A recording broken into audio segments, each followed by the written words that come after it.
Hi guys, and welcome back to my YouTube channel.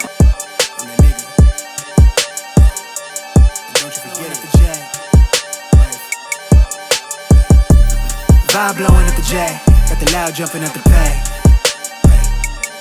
Everything I'm on slack. Everything I do is got the Benz jumping at the bay. Vibe blowing at my J, got the loud jumping at the pay. And today we're not gonna really talk about books or anything. I know this is a like a booktube channel, but in all honesty, I wanted to do something different today. I've been trying to kind of find out what my corner of the internet is, and even though I'm very obsessed with books still and I love making book content and I'm very new to this also, I talk a lot. Let's just say my brain is full at all times. Like, it's never empty. There's way too much stuff going on out there. So I was like, why not just talk? You know what, not just do a little 20-minute video or 15-minute video of me just like rambling on about things that are going on in my brain right now. So that's what we did. I tried to put some structure into this video. I have no idea if I'm gonna succeed, but I wrote down a few little points and we're gonna talk about them kind of to help us. And yeah, I'm gonna see how we like this. We might make this like a series that I do regularly. I need to find out what title to give this video. I have no idea, but I just want to tell you guys what's going on in my brain. So, you know, let's take a trip into my brain.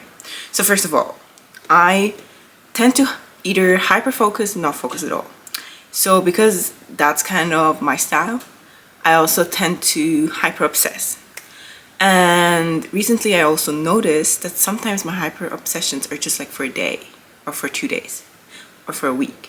So my hyper obsession of the day is an album that I listened to all day. I had to wake up 5:30 today because I had to work a shift. So I was working alone. So, you know, put on my music and I just put this album on repeat from 7 a.m. to like 4:30 p.m. and this album was playing on repeat. Then I took a 30-minute break to like close down and like rush to my train and get home. Got home, turned out the same freaking album, and we've just been putting it on repeat again. And the album is Lieb mich oder lass es by Mako. It's part 1 and 2 and it released yesterday, but it's not like new. It's like a remake by him. It's part 1 and 2 combined, basically. So that's my hyper obsession of the day, and I've been very obsessed with it and I'm loving it so much, and it's such a good album. It's just a vibe and it's just me right now, you know. So yeah, so that's my hyper obsession of the day. Then I was like sitting and I was like, coping mechanisms.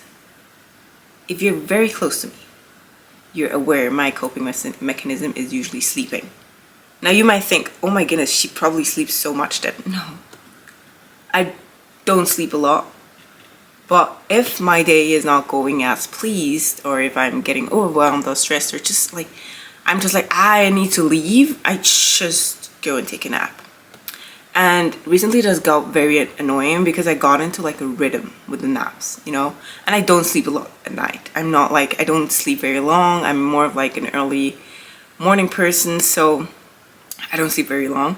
So my naps were getting annoying and they were kind of messing up my not existing sleeping pattern, and it just got like all over the place because I'd like go to bed instead of like do the stuff I was supposed to do. So I was like, okay, I need to like not use this coping mechanism right now because it's getting annoying. It's getting in the way of like different things I need to get done. So I was like, let's look for a new one and something that I can do. It's a coping mechanism, but it helps. Y'all, I didn't know cooking could be a coping mechanism, but at this point it is. Like, I just noticed this week, I think, was it Thursday? I was so over it with the planet Earth. I was like, y'all, I cannot deal with y'all anymore. And I was like, I'm gonna go home, put on my headphones, turn on the podcast, and just cook. And that's what I did. I literally did nothing else. I think it was Tuesday though. Literally did nothing else. I got home, put my stuff upstairs, went back down to the kitchen, put on my headphones and cooked for the rest of the evening. It was the most fun I could have had. And normally evenings like that, I just go to bed, sleep for like 2 hours, and then wake up and like not get anything done anymore. And this time I cooked, got stuff done, prepared lunch for the next day for me and my sister. Like, it was just like, it's so much more productive and it's kind of fun. Even though I hyper obsess over meals, meaning past 2 weeks or 3 weeks or even 4, I might have been cooking the same thing over and over and over. I did switch it up on Sunday though, but for the most part I've been hyper obsessing over one meal, and my family I think is getting sick of it, which is why I'm switching that. We're gonna switch out meals very soon. Maybe give me a week or 2 more because it's really good. But that's my newest coping mechanism, and it's so funny because I always find a coping mechanism, because there's also seasons where just like the gym is my coping mechanism. But because gym is part of like my track practices, so I have like certain days that I go to the gym. I think if I do it obsessively again, it would be a coping mechanism, but I think it would interfere with like track. I was like, why do I even need a coping mechanism? Like, why am I, like, for me as a person, I have always had a single like coping mechanism. It does change every few months, every few years. I think when I was younger, my coping mechanism was something totally different, but I've always had a coping mechanism, and I've always had a current hyperfixation.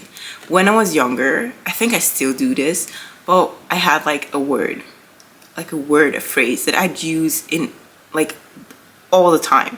But I just noticed that I have certain things that I like obsess over, and they're either hyper obsessions, hyper focuses, or like coping mechanisms. And those things are always like very steady until they switch all of a sudden.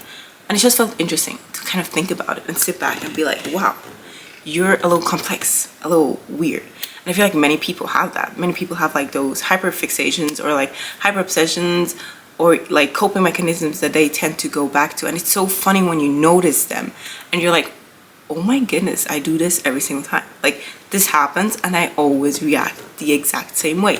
A few months ago, I think like 8 months ago or so, I started like researching childhood traumas and like how your childhood impacts you as like into your adulthood.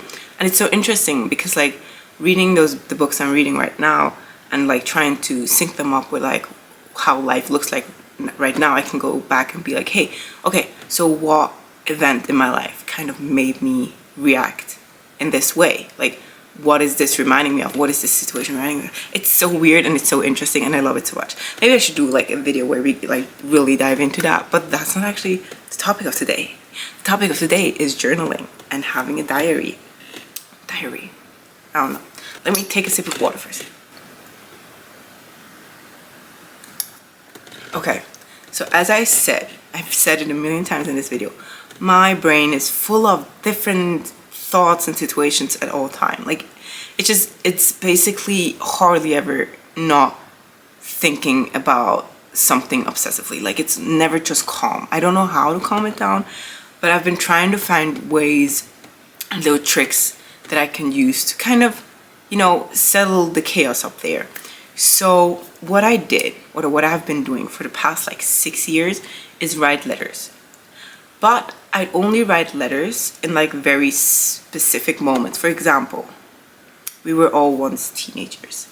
You have like the big fight with your parents, and you're very mad. For me, I don't think I really get like mad. I just get very frustrated very quick. So I'd write letters and address them to either the people or address them to myself and just write it all out, like what's in my brain. Just write it all out and write it all on paper and then put it in an envelope and then put it in a box I have and just like never open them again. And I did that for years, very sporadically. So maybe in a year I'd write like 4 or 5 letters, not a lot. And then recently I also started keeping them for like later on, like when I'm in 20 years, I want to go back and read them and like I can have a little giggle or I can have a little cry over the whatever I wrote in the letters. So I started doing that. And then recently I was like, I've always wanted to, you know, start writing a diary, but I don't know, I just never felt like safe enough to do that because I was like, oh, someone's gonna read it, and I still definitely think someone's gonna read it. That's why like my journal or my diary is literally never not with me. Anyways, what I'm trying to say is having a journal has helped me so much. It has only been like 1.5 months of me journaling, and it was such a like spur of the moment decision. Like I was at the shop and I was walking around and I saw this booklet and I was like, you know what, it's also 30. I was like, we're gonna start journaling because my brain is so annoying, so we're gonna start journaling. And I did start journaling. So also, can we please look, I put like a little mood board into my journal and it's the cutest thing ever. It's the cutest thing ever. I love it so much. What I did is I wanted to do this my own way. So I don't have like select times in a day where I like sit down and journal. I also don't have to journal every day. But what I do is I have the journal with me. So I work alone most days. So I'm alone at like a station. So no one's there. So I can just leave my journal on my table next to me open. And whenever I start obsessing over something, or whenever something happens that brings negative or very positive emotions out of me, I'm like, okay, let me just write it down real quick. That's why some of my journal entries, they're very confusing because there will be like a sentence about this and then it's totally like disconnected sentence about something completely different. And I like doing it because it represents like the way I think so well, because I don't think very structured most times. I think very like chaotic. So having this in my journal, I can read through it and I get it. I get what I'm trying to say and I can link all the things together because usually they have a link. But you know, so I have this journal next to me most days at work, open, in case I want to jot something down, I want to write something down, I want to keep something in mind as something happened, or many entries are like me reflecting on my childhood, on like different things that have happened, like different situations that I could have handled differently, or like also oftentimes when I'm feeling emotions or like just going through something, I have no idea what's going on. I cannot tell you, like if something happens and I feel like very down and sad, usually I cannot pinpoint what triggered it. I can never pinpoint what triggered the emotion. So by writing it down, it has gotten a teeny bit easier, and I think by continuing to do that, it will just keep getting easier. And then at one point, maybe I can even like, not maybe, I can definitely communicate my feelings much better already, which is good. We need to be able to communicate our emotions, especially in relationships, y'all. Like we cannot like keep ourselves hidden from our like partner. So all of those points are very important. And then another factor on why I enjoy like having a diary so much is just going back. Like I just went back recently to like my entries at the starting of January and I was like, wow, our girl was stressed and she was over it. And I was just sad and I was just like, ugh, I don't want to do this anymore. School was so annoying, work was an interesting situation, and I just felt so drained, and I went through it. And especially today, I had such a good day today. I feel so light and like easy, and I have no idea why. And I went through it and I was like, wow, like sometimes I feel so down and I just like want to not be doing this. And then like a few days later I go back to the entry and I'm like, girl, you like, it wasn't that bad, you did it. And it just helps me. It helps me, first of all, not be sorry for myself, because I hate being sorry for myself. I also hate if people are sorry for me. Don't be sorry, because most of the times, whatever situation I'm in, I put myself into the situation. So, you know, there's no need to be sorry. But also, it's relieving to go through the entries again. And it's just beautiful. And I love it so much.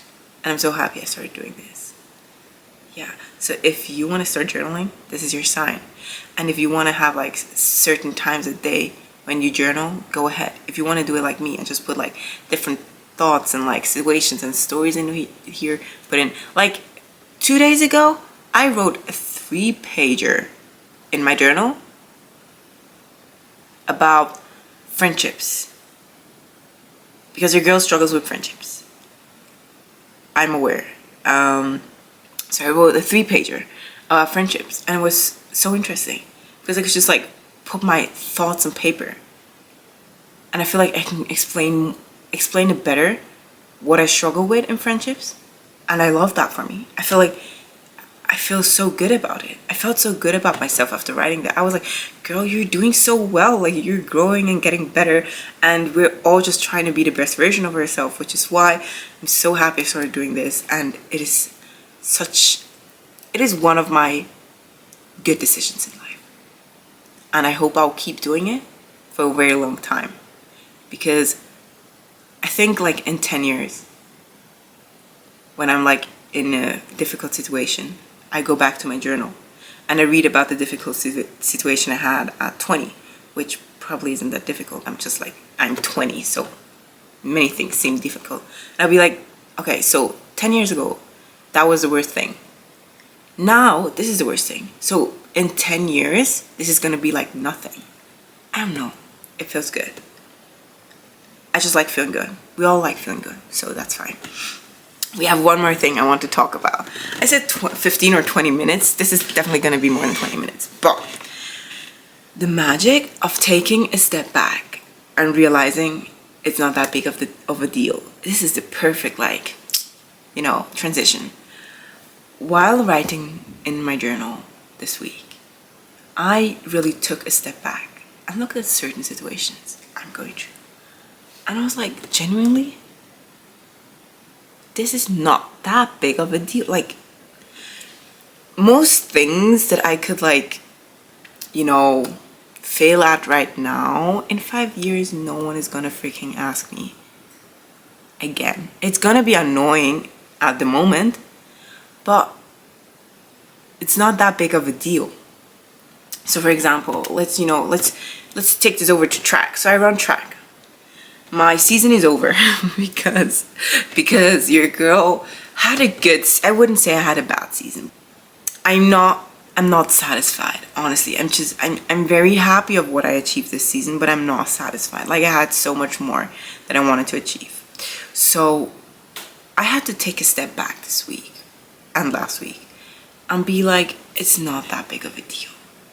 Because summer season's around the corner. You have a few months now to prepare, and then you can try again.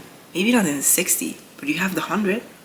And I really had to take a step back and be like, yeah, it is not that big of a deal. Like, it is okay. Like, it is fine. It is doable. Like, no one is judging you, girl, except yourself. You're judging I judge myself. Like, I am my biggest enemy, honestly, at certain points. Not at certain points, most days. I am my biggest enemy. It's just like looking into the mirror, and I'm like, this is not good, and this is not good, and this is not good. Like, no one, like, most people look at you and they do not even think that. Girl, calm down, take a step back, and realize it's not that deep. It's basically not that deep. And also, this is what I've been living at. Like, this has been like a little motto. If it's annoying to me, and I have a possibility to change it, go ahead, change it. And it has helped me so much. What I also do is I like to be over-invested and over-consumed by situations. Considering friendships, it's a very hard topic for me, so I tend to be over-invested and over-consumed by them. And it is something I'm working on. It's also the reason why I only have like a few very close friends, because their friendships are sometimes very draining to me. Not because I love people. I love talking to different kinds of people. I do not like being friends though. I don't know if that makes any sense. So friends for me is like a very sacred term. I don't know why. I don't know what inflicted it on me, but it's just the way I am. It's weird. And it's something I've been working on, or I've been trying to work on for the past like 2-3 months. Of like, first of all, maintaining my friendships, because I tend to go ghost every few months, which is annoying. But first of all, maintaining my friendships, of course, and then also being more outgoing. So like talking to people, or like starting off a conversation. Like recently I was in the library at school, and I just like started off a conversation with like the guy sitting there, and we both noticed that school we're struggling. Like, school's hard, it's not fun, and it was just like, it was nice to connect with someone over like something we can relate to, and I feel like that's something I enjoy very much. I always like to say I'm a very antisocial person, but I don't think I actually am. I think I'm more of like something reserved, and I don't like people intruding my private space, like my privacy, like leave my private circle space alone.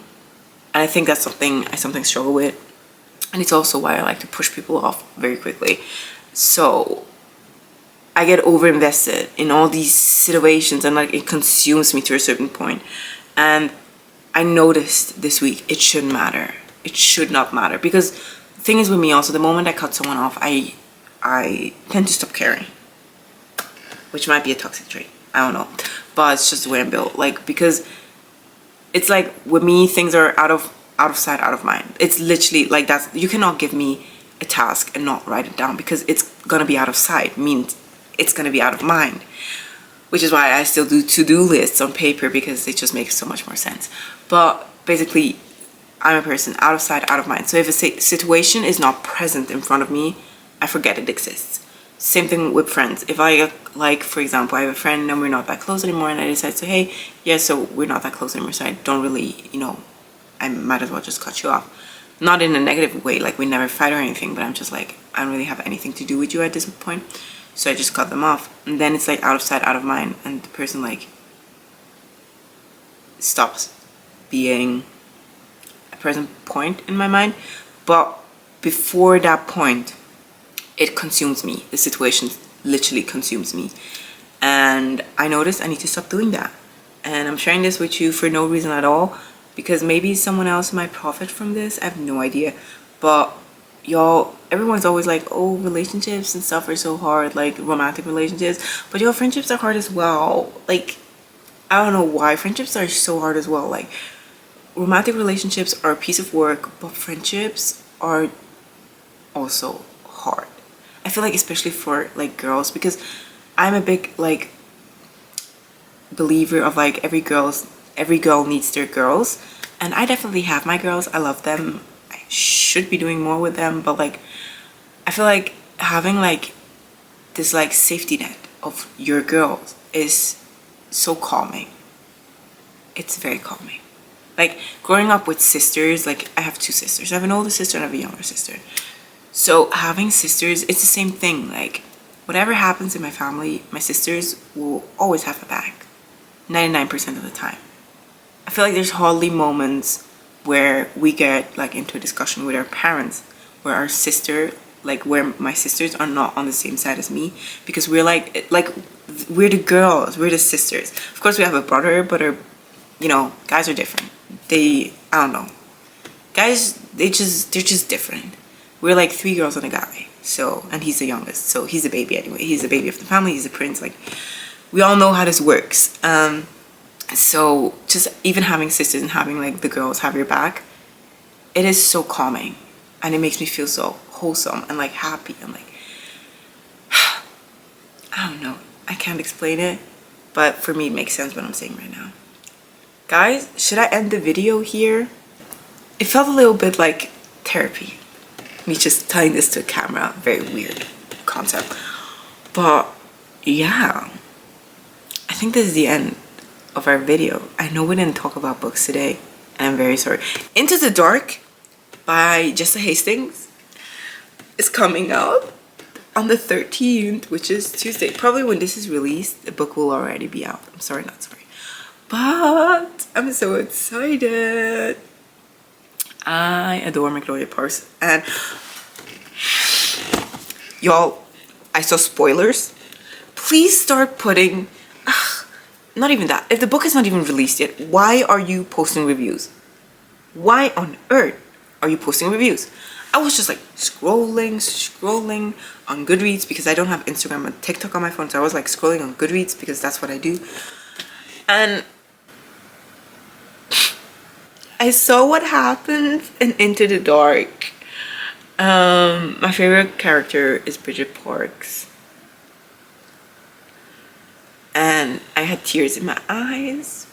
It was not a good evening, and it was literally, I just pre-ordered the book on Thursday because I forgot to do it before.